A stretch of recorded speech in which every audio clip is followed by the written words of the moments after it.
What's going on, everybody? Welcome to episode 300, believe it or not, of Flo Wrestling Radio Live. The band is back together at long last. It has been a while. Willie's in Fargo, right there at the Dome. We got Bracky back, straight back from Jamaica. Nomad's back, and I'm sure it was an adventure just to get him here from from Wednesday to today, but he's here.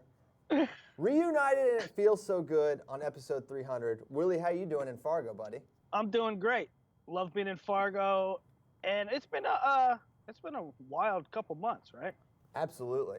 And, I mean, I moved home, and then we started the Final X stuff, and everybody's all over the place, and Kyle gets married, road tripping, then he goes to Jamaica, then you go on vacation. Nomad shaved his facial hair. It's amazing. Willie, most of that was true, but you said that Kyle got married. Uh-oh. Listen, we waited for now to bring this to your attention because I didn't want this to this looming cloud over your honeymoon, because that could be the last good memory of your wedding or of your marriage. If you are in fact married, Willie and I have reason to believe that you are not actually married right now. Okay, and why is this? Okay, well, Kyle, or should I say Steve? Steve? Those of you that don't know, Kyle's name is not Kyle. He is somewhat fraudulent in this way. His real name is Steven, or Steve Bradke. And at the wedding, they called him Kyle. Your name is not Kyle. Kyle, do you, Kyle, take Olivia to be your wife? Not Steven. Your name isn't Kyle. Well, here's the thing, guys. We have a marriage license with Steven on it. Yes, but in order for that to be, we had the whole ceremony. I've talked about this with many legal minds, and the marriage license must match up with the ceremony, or it is a double negative, and they cancel. My attorney has assured me we're just fine. I'm not so sure about that. We're considering many legal minds. Many legal. How many? Four. Four. Four legal minds. Okay. Paul Hurdlow. Alan Shapiro. Johnny Cochran. John Reenan. The best legal minds. Johnny Cochran. Johnny Cochran. The best legal minds in America. Rudolph. David Rudolph. I don't know who that is. You guys got to start watching The Staircase on Netflix. I watched it. I didn't realize that was in there. He's the main attorney in that. He's good. Yeah. He's a very impactful attorney. If you haven't watched The Staircase, it's the new Making a Murder. It's the new Making a Murder. It's 13 episodes. It's about 10 episodes too long. Yes. They literally could have condensed. I promise you, Willie, they could have got The Staircase done in 3 episodes. It's out of control. Dassey's appeal got denied. He's locked up for a long time. That's bullcrap. They need to free the man.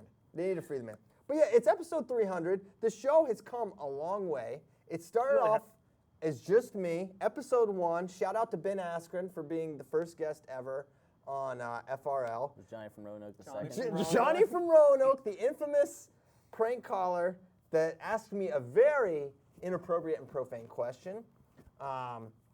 Almost got us in trouble with the FCC. Yep. Okay, I navigated those legal hot waters through the Council of Many Great Legal Minds. Then we transitioned to Willie and I, and that's when the show really started to get some momentum. Then, I guess it was 2016, we started to get video. Then we were live video, and then we had the couch, and we added a bass player and a drummer. We had a bass player and drummer. Now we have a full band, and it's been. Now we have this big, nice new studio. We have this nice new studio, the house that Nomad built, as we've called it as of right now, this moment.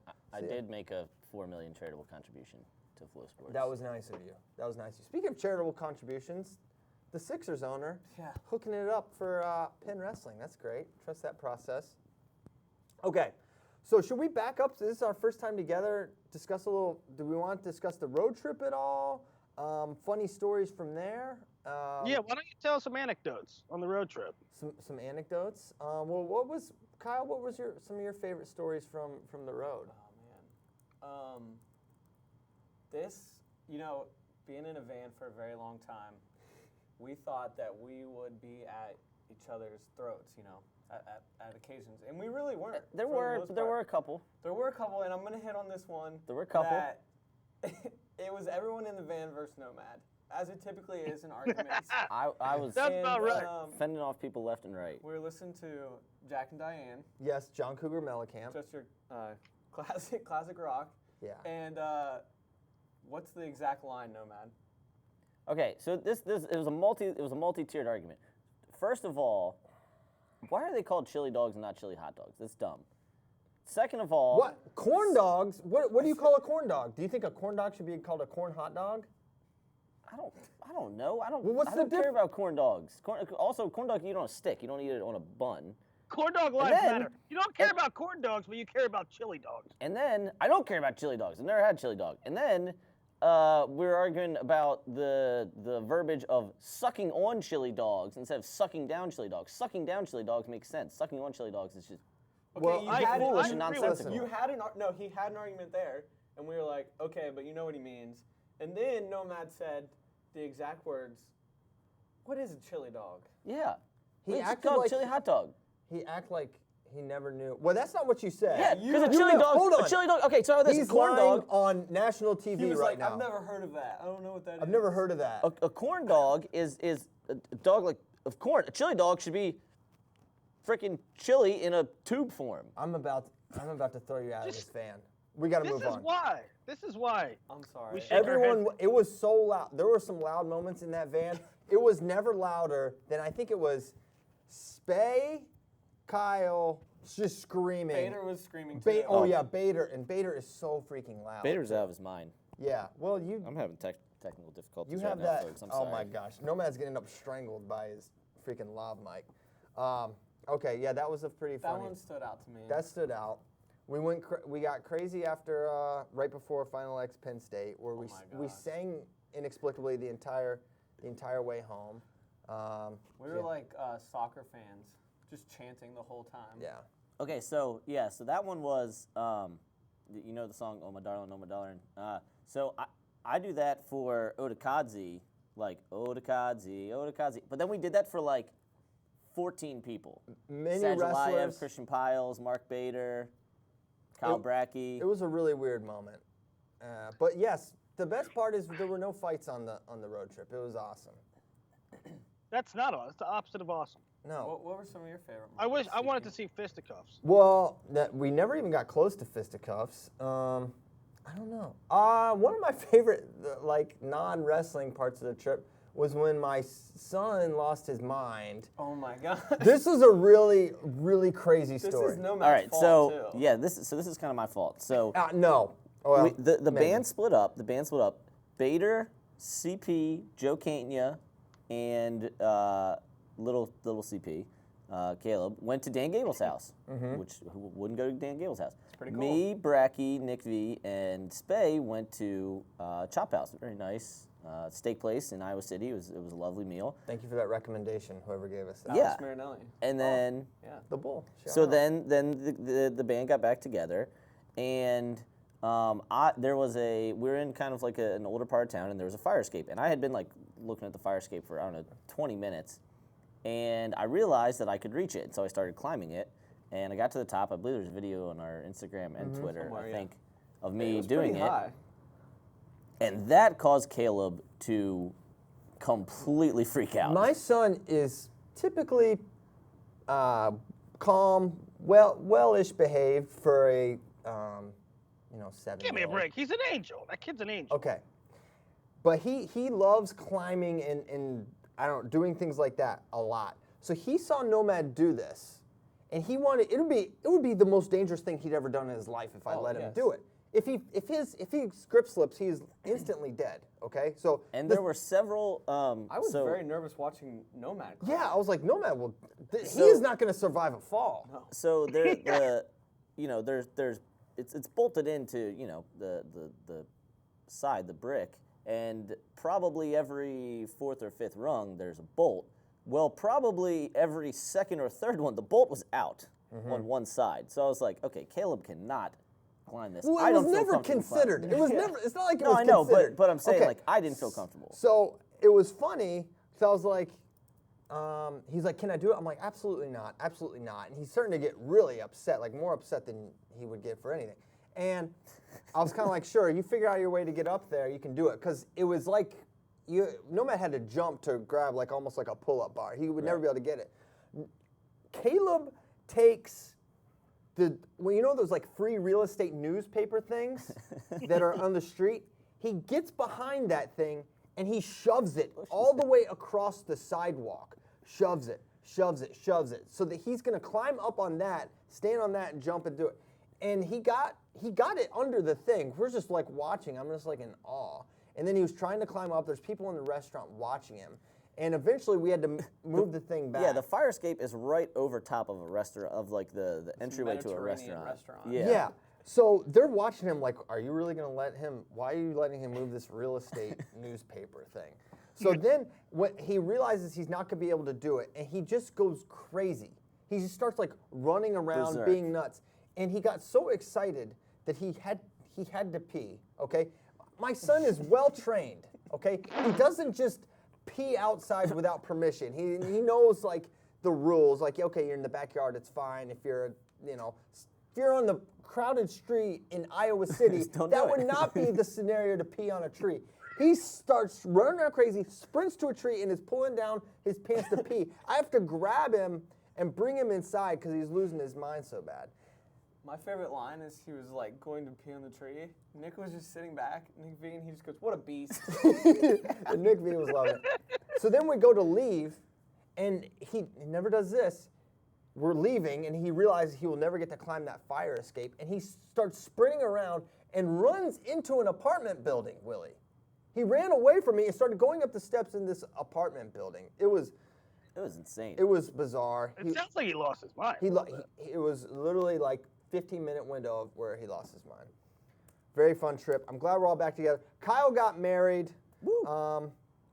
Probably. That 60-40. 60% chance it's going to hold up in the court of law. It's likely. It's likely. Yeah. It's likely. We'll see it. We'll see it through. We got a little punch drunk there at the end after you guys, after they all left. It was just me, Spay, and Kenya, and we went Penn State, Lock Haven, Cornell all in one day. Toured through Jersey. You didn't, though. Yeah. You went from Penn State to Lock Haven to Cornell in one day? Yes. Oh, my gosh. Yeah. Oh, yeah, I guess you did. Yeah.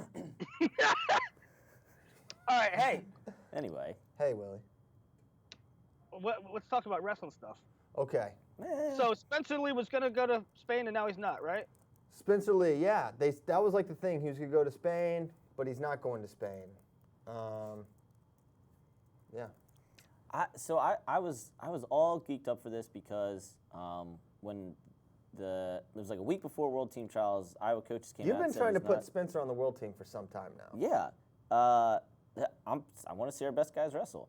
They're like, Shots he's not fired at Thomas Gilman. He's not going to try to make any world teams this summer, and but he'll be wrestling, probably Spain, Germany, whatever. I'm like, okay, awesome. So he's going to be wrestling senior level. He's just not going to be trying to make a world team. That's fine. Slow play going up.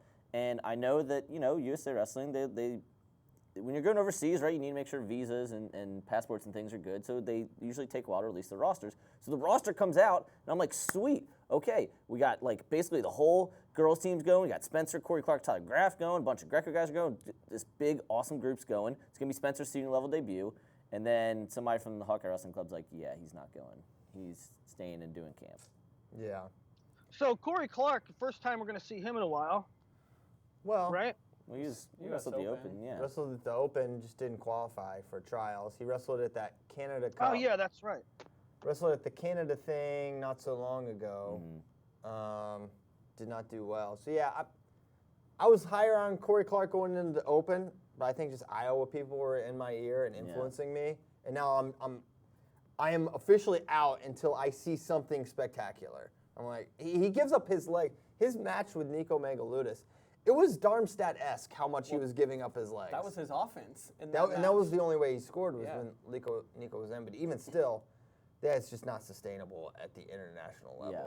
Like, Nico's really good, but, obviously, as we've seen, there's another level with Nishan, and then there's going to be another level beyond Nishan at 61 that, I just don't know. Right. And they said that Corey was going to, go Greco. For the longest time, that was, the rumor, but he has not wrestled Greco. Right. And maybe that's why he forgot to defend legs. Yeah, he's like, oh, they can't shoot. Oh, I forgot. Freestyle. Yeah, and that was, pre-state weigh-ins, he can do, because 59 kilos is 130, and he always did very well in Greco in high school. But yeah, so no Spencer Lee. We'll still get to see a bunch of really good Team USA people in Spain. Just no senior level debut yet for Spencer Lee. No, not yet. But on a positive note for Iowa, sounds like they doubled the number of campers this year, partially because of the Spencer Lee effect. And they're like, hey man, you should hang out here. Yeah, that makes sense. Did you get yourself in trouble yesterday on Twitter? Oh, yeah. Not as much as I thought he would. Because Nomad, people are asking, and this is one of the FRL questions. I'm very excited to get into this, even though some Illinois people may be upset. There's a thing called reality.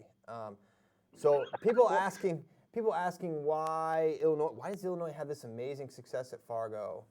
This is a classic example of one of us stating a fact and the community at large, or not even at large, but people taking it in a negative connotation. And so I said, why, somebody asked me, what I put out this article, it said, is the last 10 years of Fargo champs for all, cadet women, junior Greco, all the styles. Somebody's like, why is Illinois so good in Fargo? I said, because they send twice as many kids as any other team. They have better participation. Everything that they do is geared for, hold on. Everything they do is geared for participation. They have the biggest state tournament. They send the most kids to regionals, and they send the most kids to Fargo. And in turn, that means that from a bigger pool of kids, that means you're more likely to get good kids. And when you send more good kids, you're going to win. But it all goes back to participation, buying in, and having the best game plan. It's great. You guys should be happy that you send twice as many kids, because that means it's harder on every other state to win. It's the best game plan. Well, I think more than anything, they have the highest percentage year over year of their good kids going, which is what you kind of said, but in your thing, it's just you just basically went, it was totally volume. And it's not just volume, because I think it's the percentage. If you look at compared to Pennsylvania's best kids to Illinois' best, that's why they win. You could send 500 okay wrestlers, you would not win Fargo. Right. Period. Wouldn't happen. Their best guys go. And there's just statewide buy-in. There's statewide buy-in to the camps, to the system. I mean, I remember going to cadet duels when they had Greco World Team trials at Daytona Beach. And you watch Illinois, they all had basically this very similar style, their Greco team, 2-on-1. Everything was off of 2-on-1. They have a system there. Okay, so I think it's system and buy-in.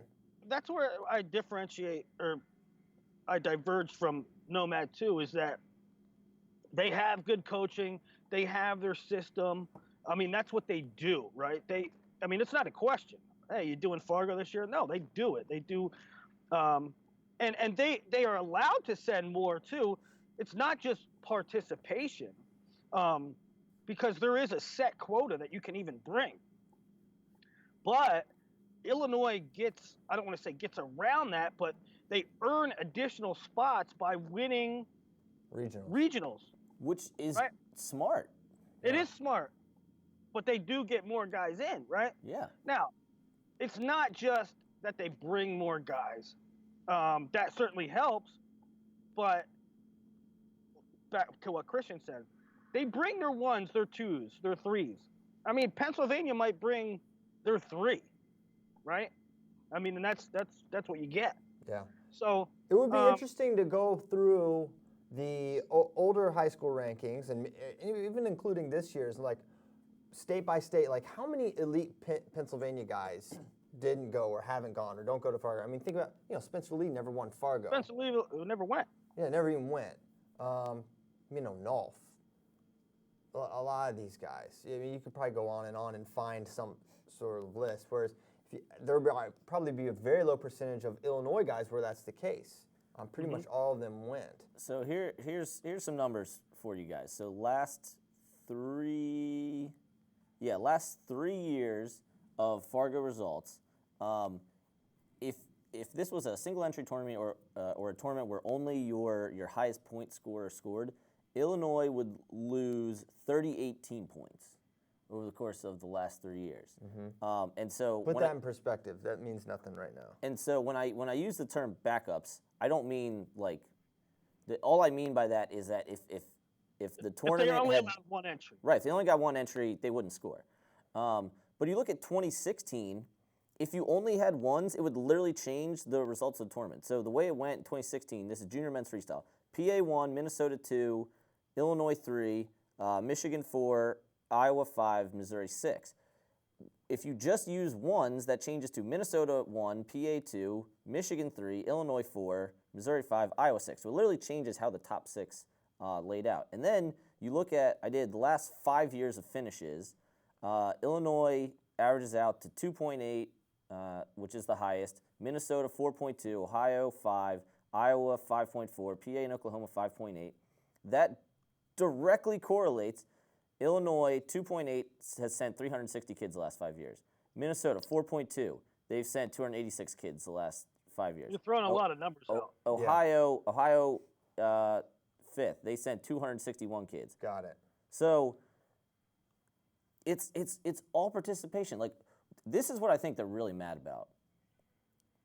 What I'm saying is you guys have the best game plan. You've had the best infrastructure for 10, 15, 20 years even, right? You have the best buy-in. You have coaches that are willing to put time in. You have buy-in from all the top programs, OPRF, Washington, Glenbard North, Montini, right? What I think they're really upset about is that I'm saying they wouldn't win every year if every team was as all in on Fargo as they were. And you know what? That's true. It's reality. Because for the last 4 years, junior men's freestyle, you've had 4 different champs. And for the last 5 years, Illinois hasn't won junior men's freestyle duels, and that's the one where teams are going to put the most resources in. That's the one where there's going to be the greatest level of variance based on how many kids you get and how many good kids you get. So, Illinois, it's okay that you guys send the most kids and you have the best infrastructure and you win. And you know what? If you went all in every year and every other state went all in every other year, you would still win. You won last year by a lot. Even if you took out the backups, you still would have won. You just wouldn't win every single year. Well, they don't win every single year now. I know. But that's the point. Like, it's okay. You are a power state. You're unquestionably the best Fargo state. Just if every other state also went all in, it would be more variance. And this isn't to say that if PA went all in every year, they would win every year, because they wouldn't. Because Oklahoma would win some years, and Minnesota would win some years, and Iowa would win some years, and Oklahoma, right? Like, it would change hands a lot more. But until that happens, Illinois, dominate. Go ahead. But don't be mad when I say that it's partially because you have buy-in and have the most participation, because it's true. Right. And in reality, is they're not the best wrestling state. Okay, it doesn't map. I mean, They had one NCAA All-American this year. they won All-American. Okay, Well, and this is best wrestling state's a nebulous term, right? well, I don't know. Not to me.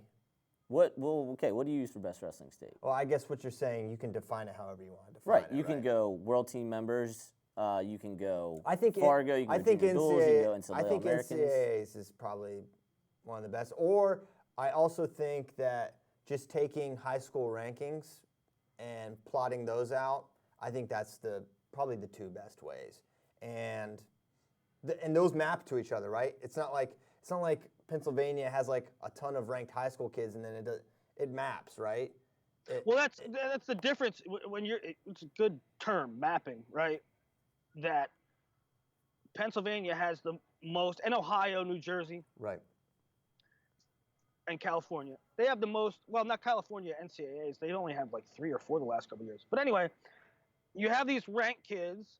Pennsylvania has the most ranked kids. They end up having the most ranked, or the most All-Americans. Ohio has about the most ranked kids. They have about the most NCAA All-Americans. Mm-hmm. What doesn't map is Illinois wins Fargo and junior duels repeatedly, and then they don't do much after that. Yeah. Or I shouldn't say they don't do much. They don't perform to that same level in other venues. Right. Yeah. And also, I think they took this as like an anti-Illinois thing. If New Jersey was the one doing this for the last 15 years, or Pennsylvania or Oklahoma, I would say the same thing. Like, yeah, they have great infrastructure, they have great buy-in, they get the best coaches, they get the best kids. But if other states also did that, it would look differently. Yeah.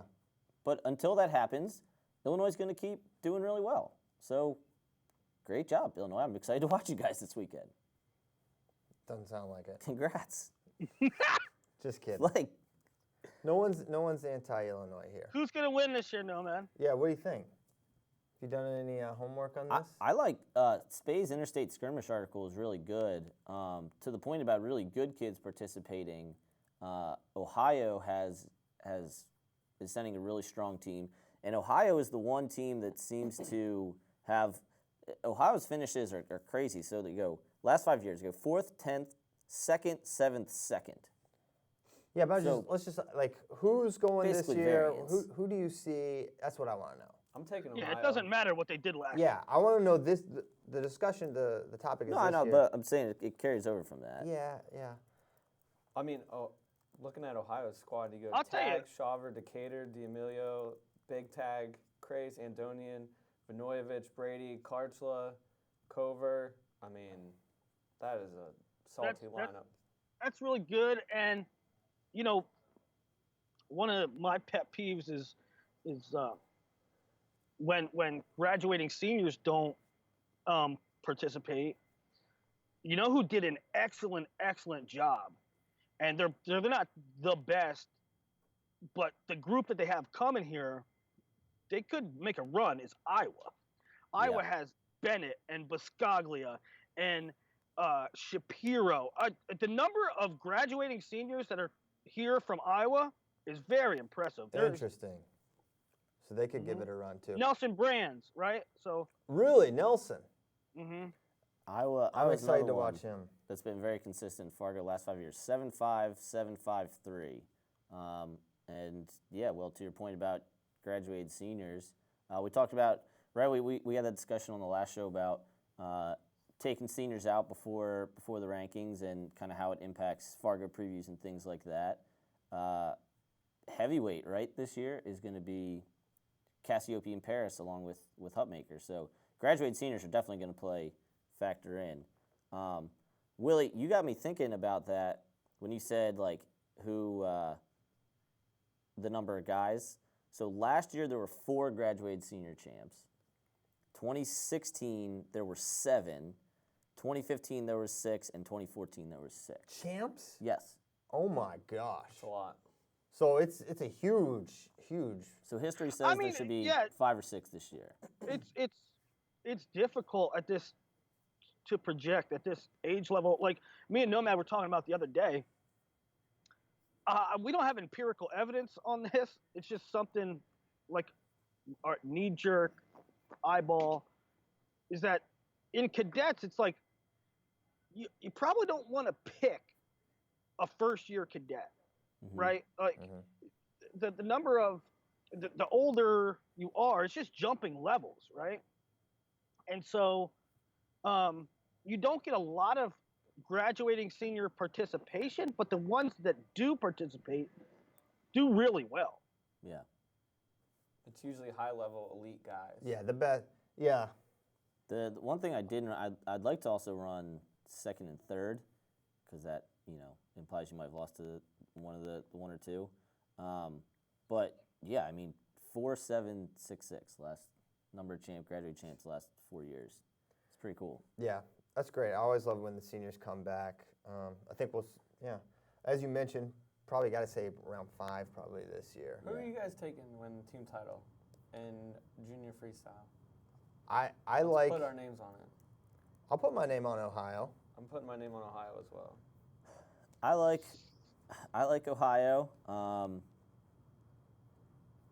Illinois again, an Army, but I'm surprised Matt Ramos is wrestling also. Wait, Cassiope's going, right? Yeah. Why isn't he's not listed for Team Illinois? That's pretty. Oh, because he's not ranked, I bet. Oh, jeez. Willie, will you leave these dang guys in here? No, that's stupid. No, it's it's not. stupider to take them out. It's a high school tournament. I listened to your argument from the last show, and there was no no argument to it.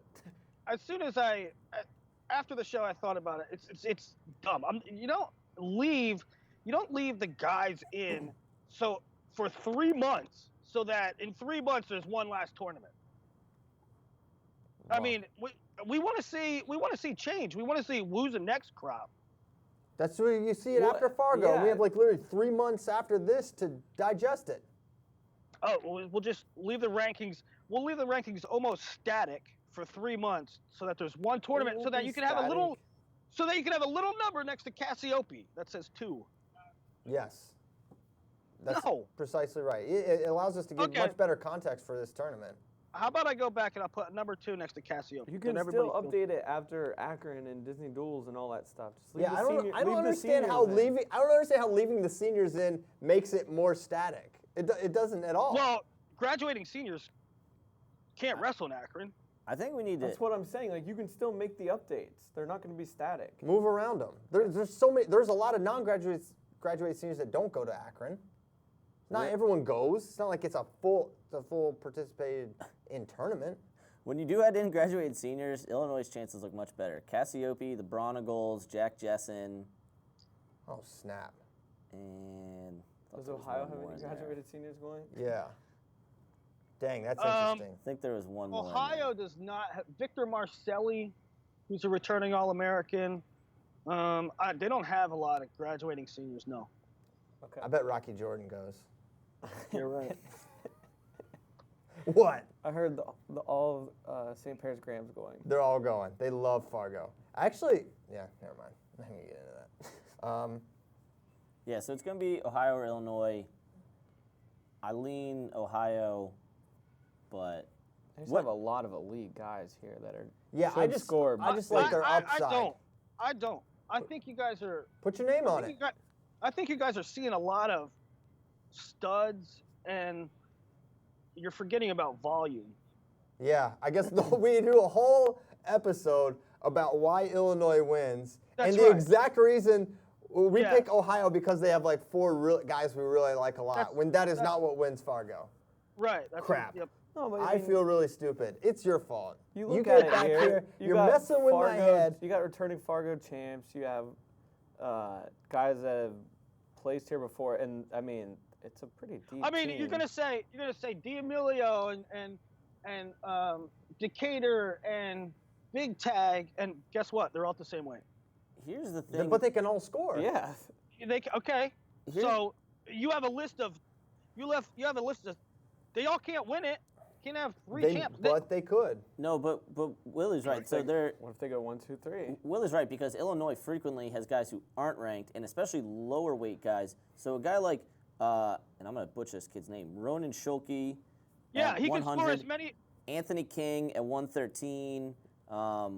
Like you're gonna have some random kids. Oh snap! Anthony King, he's the one that did the AK shuffle. Yes. He's winning.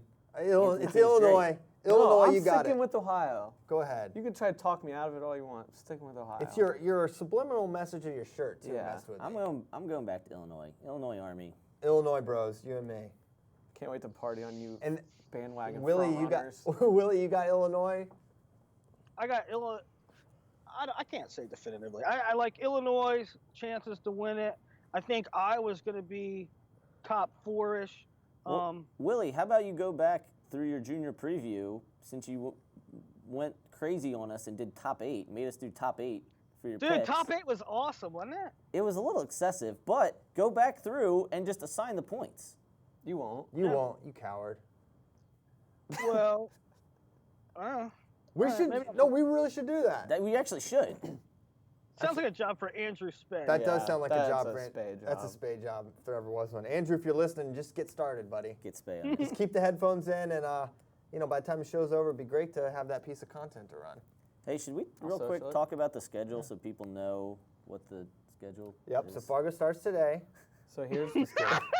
Here's what you need to do. You need to click on Cadet and Junior National Championships in the event widget, and then click on schedule. Mm-hmm. There you have it. It's off the homepage. No, I'm just kidding. It starts off tomorrow, 9 a.m. Central, with Cadet Freestyle for both men and women. And then we have 6 straight days of finals. Sunday, cadet women. Monday, cadet men. Should we call it finals week? Yes, Instead of finals Fargo? week. It's got to pass your better test. study. Tuesday, junior men's freestyle. Wednesday, junior women's freestyle. Tuesday, cadet Greco finals. And Friday, July 20th, junior Greco finals. So from Sunday all the way through to Friday, you get Fargo finals every day.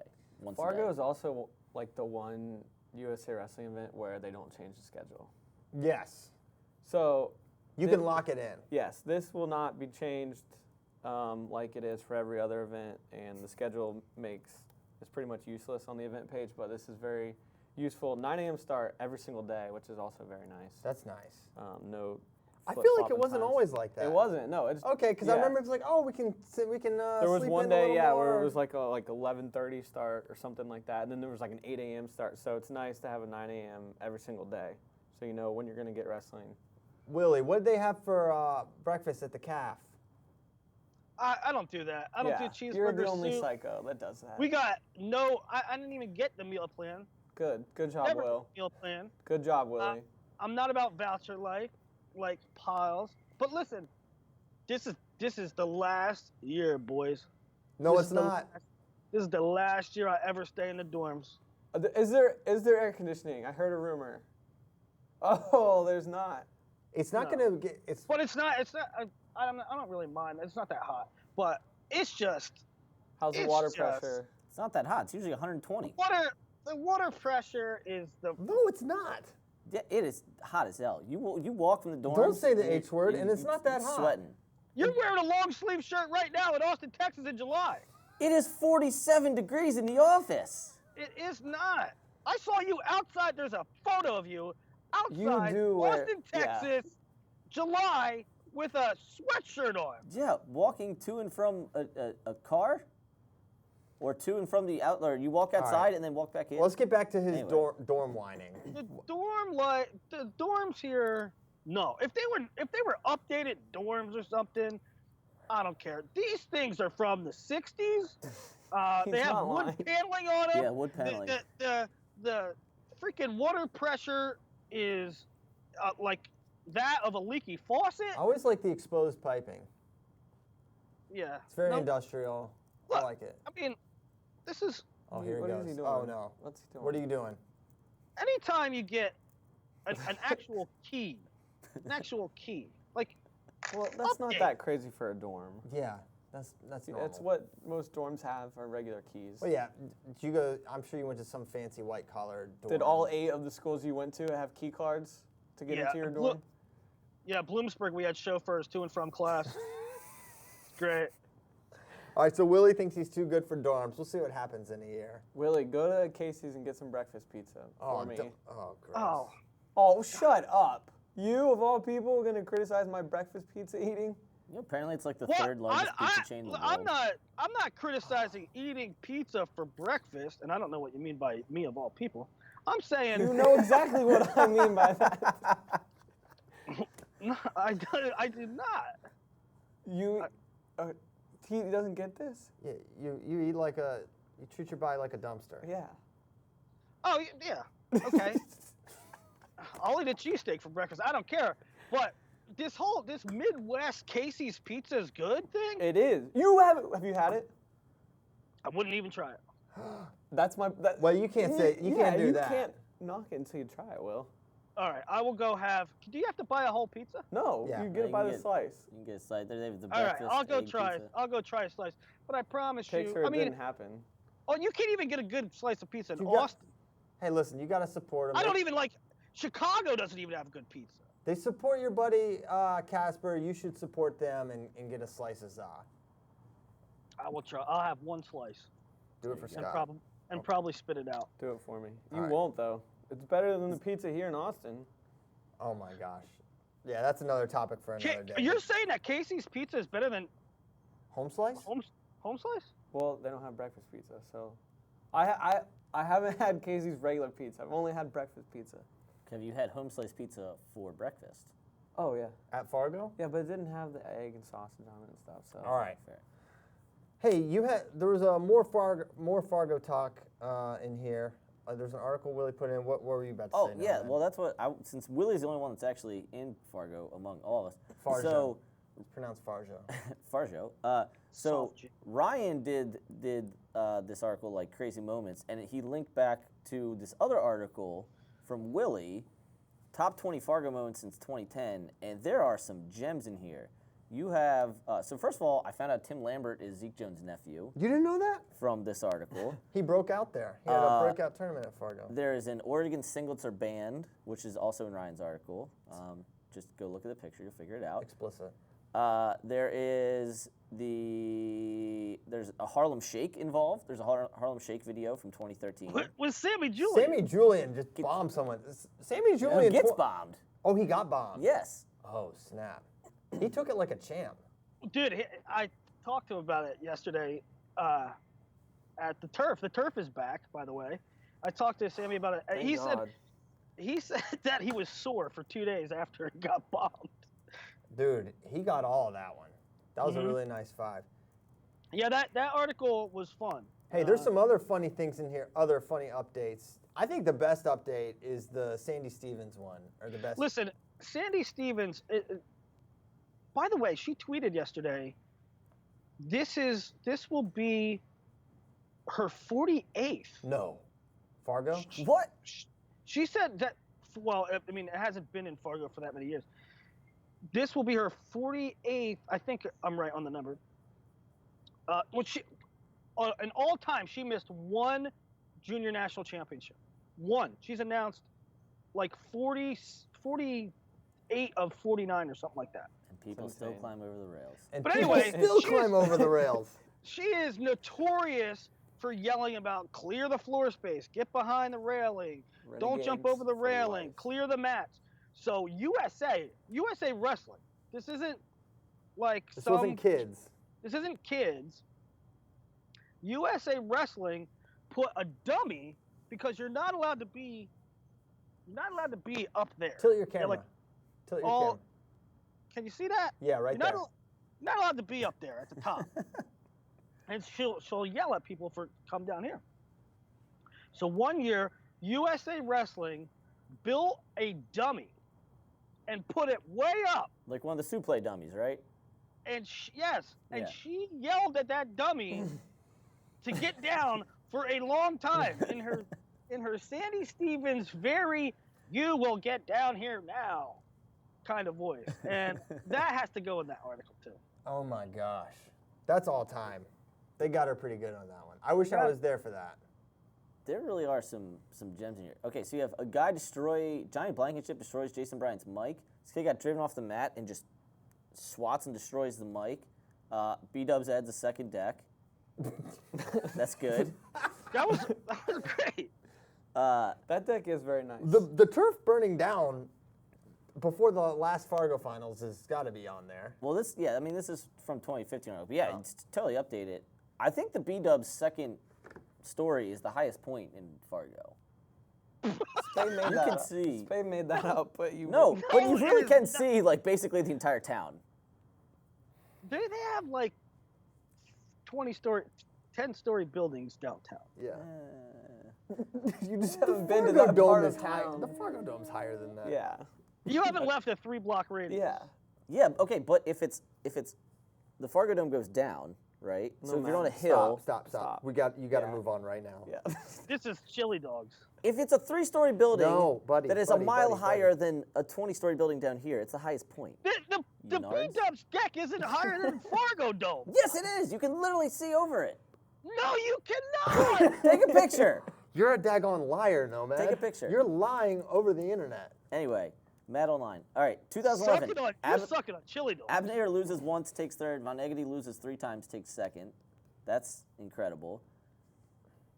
Manville Nalo World Travelers, which sounds like we'll have some more World Travelers this vertical year. pairing. That was a vertical pairing issue. Yes.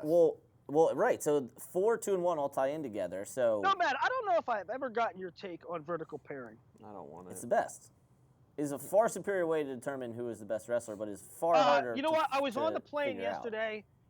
Yesterday I was on the plane with Team New Jersey, and Gimp always goes with Team New Jersey, right? And we got in a we got in a conversation about vertical pairing, and you know what he said to me, and I agree with him.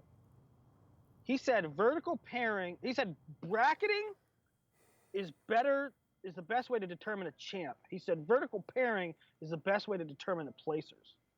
That doesn't map to that anomaly where someone lost once and got third, and someone lost 3 times and got second. Yeah, I got to hear the full rationale on that. Doesn't make sense. It's a nonsense system. I don't understand it.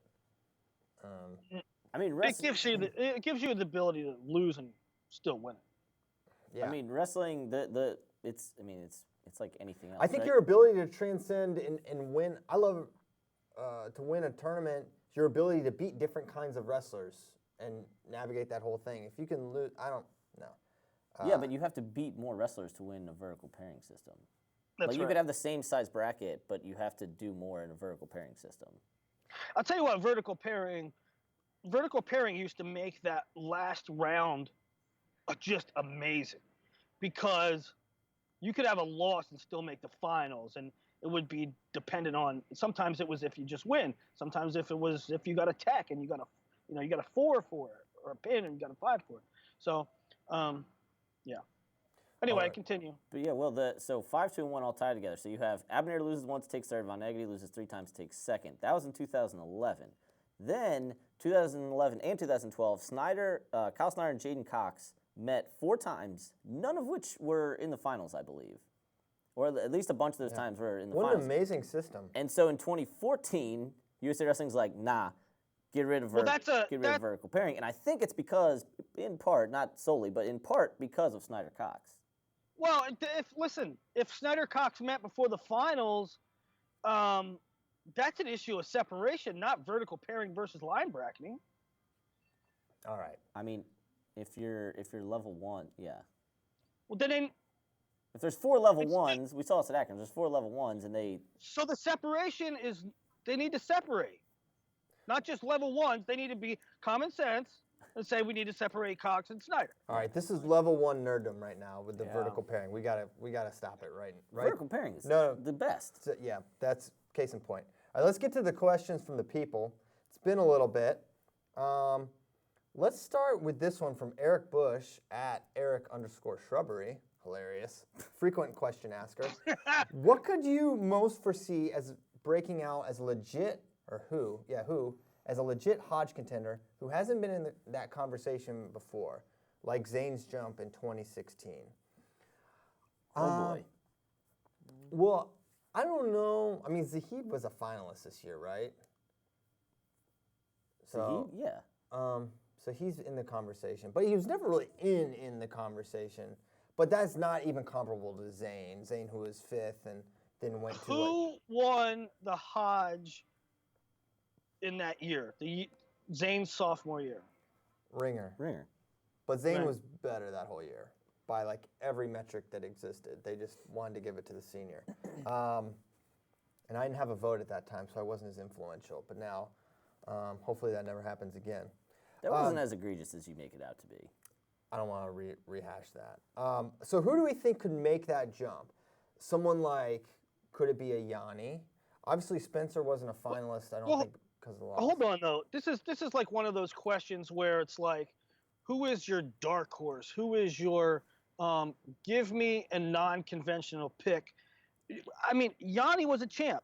Yeah. Zahid was a champ. This is one of those questions where you have to be off the wall. Mm-hmm. Because give me something zany. Zayn went 5th redshirt Hodge contention. Mm-hmm. Right? So this is going to have to, the answer to this question has to be somebody like Ryan Price. Yeah, like Austin DeSanto or something. Oh, I'm down with that.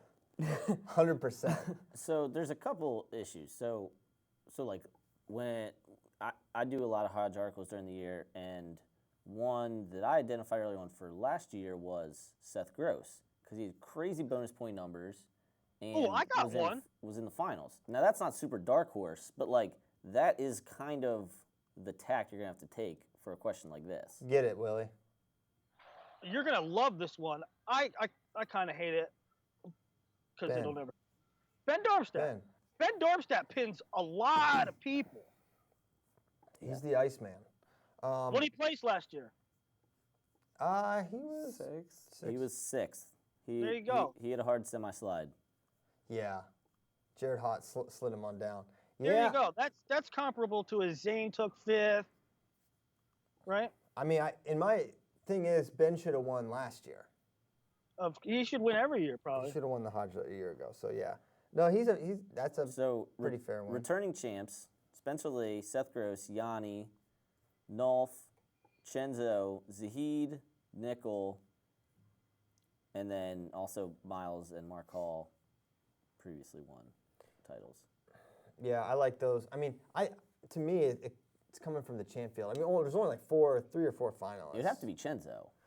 I was thinking Chenzo too. Because Chenzo's never had, and it's only 2 years, but he's never had an undefeated season. If Zahid goes up, could we see Mark make a jump in his bonus production? Yeah. I could see. But that could be countered by if Zahid beats a 2-time champ in Nickel. Sure, but if they trade, well, they probably wouldn't wrestle but once. Yeah, but even if Zahid beats Bo, I mean, he should win it. If Zahid beats Bo, what if Zahid beats Bo but Mark's bonus rate is higher? But here's the thing: it's if Nolf's healthy, Nolf and really Spencer. Spencer, right? That's the one I was going to say. They're probably the top 2 right now. It's going to require. I mean, Nolf. No one's beating that guy, right? That guy is messed up and smashed his way pretty much through the entire. Hidley would have to and one of the only guys. Bad matchup. One of the only guys to not, to put up a fight against Nolf is Kemmer, and he's moving up. He's moving up. Exactly right. So I don't see anyone. It's going to be tough to take it from Nolf when you consider the senior status. His typical bonus rate it may have been, I don't know if it was, but it could have been higher than Spencer's last year. And the thing is, he doesn't lose. But the thing is, who's going to be in Spencer's level this year, right? He could just be able to kill everyone unless Dayton's down, which is a conversation we've had 1,000 times on this show. It's like, is Dayton really going to go? If Dayton's not down and Suriano's up, and Suriano's definitely going up, then yeah, it's going to be tough for Spencer to not. Lezak's gone, but he'd tech him anyway. I'm with you Well, though. I know the answer to this, but Bresser's back, right? He is. Yeah. No, that's fair, Willie. It was hard for him to take that guy down. He lost to him. It's hard for a lot of people to take that anybody guy to down. take him down. Yeah. I think the total. I think at the end of the year, I look back. I think he got taken down 4 times in like 33 matches. Or something. You know who probably took him down the most too is Welch from yes. Purdue. It was an 8-6 match. Took him down Sudden twice. victory. That's so random. Okay, so Actually, Sebastian Rivera majored him the next match. Yeah, I think the 4 takedown thing. I think the 4 takedown thing for Bresser was entering NCAAs. That might have been what it was. He got messed up by Sebastian Rivera. I think he got taken down. I think he got taken down once by Milhoff, twice by Yeah, you're right, Will. Welch, and one other time. Because we were talking about it for a preview. interesting. Okay, so your answer has been Darmstadt. I don't know if I have one that's that. I mean, he is the best. Like if you're picking a guy like a mid AA. Yeah, you got to be a mid AA. I would, if like true dark horse, would be Ironman. Because he has beaten Yanni. Ooh. I love that one. He has Ooh, that's beaten a good Yanni. one. He has pin potential. Very good one. That's a really good If one. you're talking dark horse, yeah. Can we talk about Ironman just for a second? Is there Yeah. some strange thought Yes. or movement that Mike Ironman does not get respect as a coach? Because it is like in the last month, there has been like multiple mentions in my Twitter, like, why don't we respect Mike Ironman? Well, then, So, Christian- Mike Ironman is. and then Jaden went on that tweet. Yeah, and spree. then Jaden went on one. I'm like, did something happen? I'm like, Mike Ironman is the man. So guys, can you clarify something? Are they saying Flo? The one guy Are they is coming saying- at are they me saying- very specifically. There's one person with like who just started a Twitter account a few months ago. To yell at me. Yes, to pretty much yell at us about it. And to yell at you that Mike Ironman doesn't get respect? Yes, and that. Shout out to Paulie. Hey, Paulie, you want to be on FRO? Look, Paulie's on FRO. Oh my Look at gosh. him. Hey, Paulie. What's All up, right. Paulie? This guy loves a good bourbon. Hey, Paulie does all the clocks here. Get out of here, you animal. Thanks for the clocks. All right, so yeah. There's also a guy on the Matt forums who thinks that Flo out and out hates Missouri and persistently underrank them. Missouri is, now, I will say this. This is not an Ironman thing. Missouri might be the whiniest state. Well, whoever runs their Twitter account, Missouri's Twitter account, is a whiner. Oh, yeah. What did they- Like the literal college, Missouri Tigers, Yeah. that guy is frequently triggered. Oh my God! What he got so mad at you last year about something so minor. Yeah. So, anyways, back to the Ironman thing. It was about me and Jaden from last year with David Taylor. Like, we were all over. Yes, I was team Jaden during that. Like, I was like, I picked Jaden to win to the point that Don Bashada, who's my buddy, and Justin Bash, Bash was like, who is Taylor's like guy, was furious with me. Like, absolutely livid. So I'm like, wait, I was team Jaden. Not that I like preferred one or the other. It's just like who I thought was going to win. And then it became this like I was anti-DT in their eyes, which is totally false. And now a year later, I am anti-Jaden when I've been nothing but pro-Jaden. Mike Ironman's an amazing coach. His record speaks for itself. I don't understand how this... So they were saying you, not Flo. Well, this guy was saying me. That guy was saying Christian, but it almost seemed with Jaden's tweets that it was more Missouri. Like Missouri doesn't respect... Like the state of the Missouri. state of Missouri, because that's kind of what I could see that in Jaden's Ironman's tweets as well. Is like I think he might be talking about the state of Missouri and not us. No, I don't think Jaden Ironman's tweet spree was directed at us. I mean, heck, we basically Mike Ironman was basically the focus of a doc we did. Yeah, right? I mean, about him and Jaden's relationship. Yeah, and you know, I high-five Mike when he won, when Jaden won. Congratulations, and I think Mike has a healthy respect for us at Flo. Yeah, that's what was weird. It's like, man, Mike and Bader are like boys. Yeah, they're like buds. Ironman coached Bader when he was a veteran champion. So, in short, Flo thinks Mike Ironman is an amazing coach. We think that Jaden and Jaden Cox, we think those guys are amazing, and they are products of Mike Ironman, and you can see his influence strongly in their wrestling. And he's one of the best coaches in the country. He's probably unquestionably the best coach in Missouri. And what else do you need to know? Does that really need said? Do we need to say that Jody Strip Matters are really good high school? I mean, I don't know. Do you need something like a notarized letter of who he thinks good at coaching wrestling? Because I thought it was pretty well understood. I would like to see it notarized. I think we have a notary in house. And we do. Ironman's got more kids coming up. I mean, go look at Mahler and and this Travis. Like look at any tournament with Ironman Elite or any tournament where it's a Missouri kid and you kind of know that they're an Ironman kid, they're probably going to do well. Yeah. So, anyways, that's that. Mike Ironman, good wrestling coach. Good wrestlers. All right. Well, other questions? Yeah, other questions. The Hodge one was good. Yeah, that was a very good one. Thank you, Eric Shrubbery. Well, someone asked about Illinois as like, you know, why did they soften up? Not great in college. That was Yosef Marcucci, but we kind of got to that. Soften. That's harsh. Yeah. Soften up. That's why I think he said D1 wrestling's hard. Best Fargo weight class of all time, meaning guys who went on to college level and succeeded. Should be a fun find, says Quinn Harris _. We have done this before. Crazy Fargo brackets. Here's a few. 2011 Junior 119. Thomas Gilman, Corey Clark, Nishan Garrett, David Terrell, Tim Lambert, Evan Silver, Jared Cortez, Max Volbeck, other good guys. Matt Manley, Dylan Peters, Paul Petroff, Vito Pisone. So that's a really good weight in terms of if you're looking for guys that went on to do big things afterwards, those are some good ones. So that's 2011 Junior 119. 2005 Junior 119.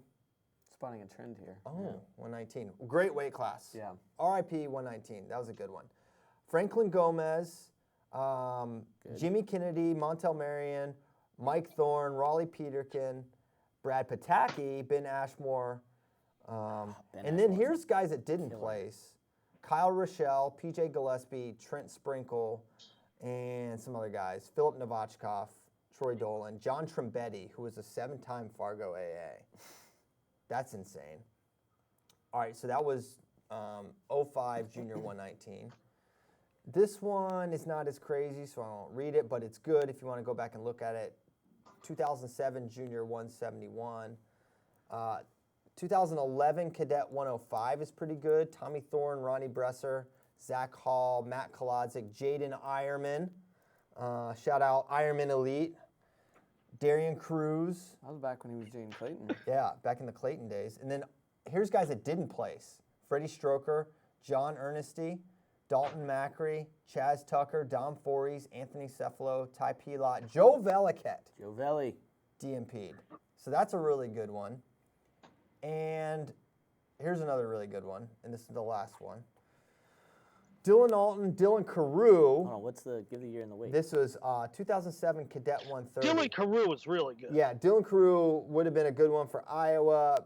1,000 knee injuries, and those are important in wrestling. Dylan Alton, Dylan Carew, Derek Garcia, who was another really good guy in high school. Oh my God, he was really good. Just didn't pan out. Josh Jeva, Brandon Wilborn. This weight is not as good. I'm sorry. Maybe there's some really good also rans. Yes, Ellis Coleman didn't place. Nick Sulzer didn't place. Stephen Dutton, an All-American, didn't place. Pierce Harger, All-American, didn't place. Nestor Taffer, EIW champ, DNP'd. Lee Munster, Austin Ormsby, who was a beast. Oh my gosh, Austin Ormsby would have been the truth. Didn't pan out at the next level. So those are mine. And in summation, I will say 2011 Junior 119 beat it. There were really good brackets in the middleweights back around 2010. The ones with Alton, Kindig, Rayvon Perkins, on and on and on. And I'm sure there's a bunch from the 90s. I think that there were some from the Metcalf era that were really good. The problem is you can only go back so far in terms of where you can find this stuff electronically. There was, I don't know, maybe 2009-ish, 2010-ish, the bracket with Kokesh and maybe Storley. That was great bracket. But yeah, there's been some really good ones. So there's been some good ones. From Just Keating, are lunch beers the first step in a slow descent into alcoholism? Worried about wrestling Nomad? Hashtag FRL questions. Yeah, clearly that's... First thing I said to Nomad when I came in this morning was he was the worst teammate of all time. Yeah. I listened to a couple days ago's show. Yeah. I was disgusted. He's refusing to ride on the team bus back. Because he was mad at the heavyweight. I mean... You could have been showing leadership and encouraging him. What a just triple B move. Yeah. And then to go to Smoothie King with your girlfriend over riding back on the team bus. And then drinking underage. Well... Yeah. Wow. And that's probably the most... You should be arrested, honestly, right now. What's the statute of limitations of underage drinking? Let's arrest Nomad. Oh my God, we didn't talk about that. About what? We didn't talk about you completely owning Twitter on my fake arrest. Oh my God. Oh yeah. All right, so we've never addressed this. We never addressed this. Listen, Kyle's best man is a cop. Is a cop. Actual policeman. Not spay kind of cop. Boys in blue. But also a spay kind of cop. Yeah, definitely. So obviously this is a great opportunity. Why would you have a friend that's a cop if you're not going to fake arrest You're not people? going to not fake arrest You're Willie. not going to not fake arrest Willie. So we're like, all right, fake arrest Willie. Okay, I think this was Kyle's idea. Great idea. Great judgment. Thank you. Content. So we do that. It's great content. Actually, we didn't do it with content in mind, just like kind of funny. Yeah, it's fun. So I took like 100 pictures of the arrest. All of them have him smiling, except for literally the two that I chose on Twitter, where you're kind of like, huh, that's interesting. And then people, including people at work, Efren Salinas is going to try to act like he didn't know, or like that he knew the whole time it was a joke. He was like, but he was seriously wondering deep down if this was for real, okay? Colby Paxton, I think we kind of got him. So other people thought it was real, okay? But then when it really got crazy was when Joe Kania, our other content marketer, screenshotted my tweet and put it on Instagram. Yes. In which case, a lot of people really bought it. And then I started fighting people on Instagram. And then Christian just owns them. Well, here's the thing about Instagram. It is the Walmart of social media. I can't prove this. Oh my God, Instagram. I cannot prove this. Hold on. That's a pretty good analogy. I can't prove this, but per capita, or however you want to measure it, it has to have the lowest average IQ. By far. Those are lower IQ people. I love Instagram. It's nothing against you. I use Instagram, but those people just in general are not as smart. So I put in the comments at Flo Wrestling something like, why would you guys post this? Why aren't you, instead of putting stuff on Instagram, why don't you be there for Willie, and why are you making this public, et cetera? You must have passed it by now, Willie. Yeah. Or wow. Whatever your name is. Kyle. Steve. Yeah, that is your actual name. So I said that, and they're like, oh, if you don't want it public, why would you tweet it? They literally, multiple people believe that it was, I was really caping up for you. And then I would actually tweet you getting arrested, Willie. What kind of a terrible friend would I be if I was doing that? So that was a whole heck of, Yanni. Yanni's laughing at all the people that don't get the joke. Yeah. Hold on though. As we say this, my father and father-in-law both asked me, did Willie really get arrested? He's like, well, I thought it would be a joke. And then my dad's like, you said tough scene. I was like, oh, geez, tough scene. I was like, tough scene was supposed to be that's what got you? The indication that it was a joke. But my dad bought it. So my mother texted me, please tell me this ain't true. So you're telling me that Christian, who's very gullible, that your father is also gullible?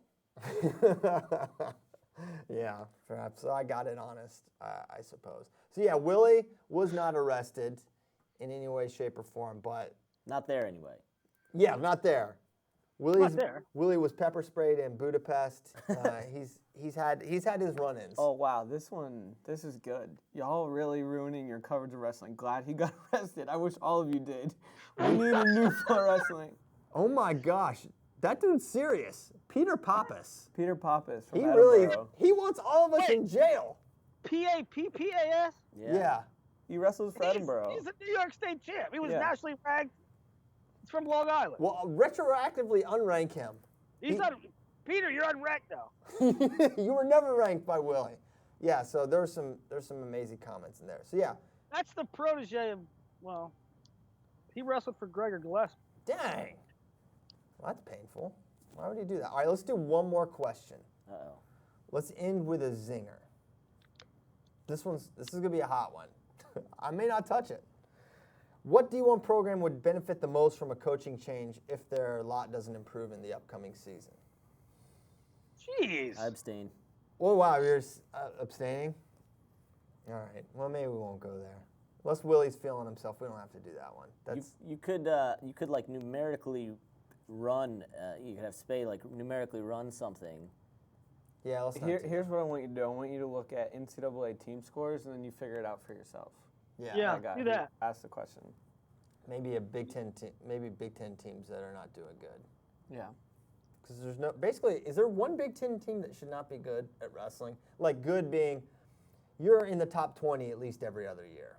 I would say the one school you could make that argument for, maybe, is Northwestern. I was going to say them too. It's the only private school in the Big Ten, and their academic standards are extremely high. And guess what? And they have roster limits. And they're really good. And guess what? Almost every single year, they're in the top 20 and have had national champions and All-Americans. Yeah. I'm going to say, and this pains me, but the flagship institution of my home state, the high school wrestling is not good enough to merit it being I would top agree 20. with I would get with that, except Pat Santoro proved that you could. Except one, Pat Santoro. Two, where's Virginia's strong high school wrestling? They haven't. Listen, North Carolina. At the states that are around North Carolina. Look at the states that are around. State. Yeah, no, fair. The states that are around you, you don't have to. You just keep one or two good Maryland kids. Maryland's a draw. It's a great school. Paulie's Paulie's electric. He's stealing the show. Man, Willie, you're getting topped by Paulie. Pauly Radio Live. Don't say anything to him. He's going to come back. Don't make him come back. We got to wrap this show. Come here. No. Paul's here. Daggone it. Pauly's coming What are back. you doing? What up? What are you doing right now? Ask him how the setup's going. Setting up more computers, getting them ready in case I need them. Backup. All right, good job. He's a piece of work. You are. Quit calling him back. All right. Look at his locks flowing. Hey, we have a theory. We have a theory that's like Nomad in 40 years. Oh, yes. Oh my God, it so is. That is going to be Nomad in 30, 40 years. All right. Let's get out of here. You can play the outro music. My friend's in the back. There it is. Hey, thanks to episode 300 when Pauly arrived. DJ Pauly D in the mix. Thank you guys for listening to 300 episodes. Those of you who did. There's probably not one person that has listened to all 300, but maybe me. So shout out to me for. I've really been there for. I've listened to all 300. No, everyone else, I don't think you have. At one point, I went back and listened to all of them. Wow, and me and Nomad, Knuckles friends. Took a while. Thanks, man. I think that's just a lie. Yeah, I'm kind of with you, Willie, but No, I did. he might have. No, man, you're lying. I'm not lying. I've probably You're listened sucking on to chili dogs 290 something. Yeah, you're probably up there. You're up there. Well, yeah, because you were listening to the Johnny from Roanoke episode. I was the one who tweeted out the number that Johnny from Roanoke called into. So Kyle's maybe been there for all of them. Thank you, guys. We're going to be back Tuesday. Watch Fargo. Tuesday from the Dome, Willie. Tuesday from the Dome? Right there. Right there. Yeah, that could probably happen. Let's do it. Fargo starts tomorrow. Get your rest. 9 a.m. Happy Friday the 13th. If you're superstitious, I think you're a little strange. Be a little. See you next time.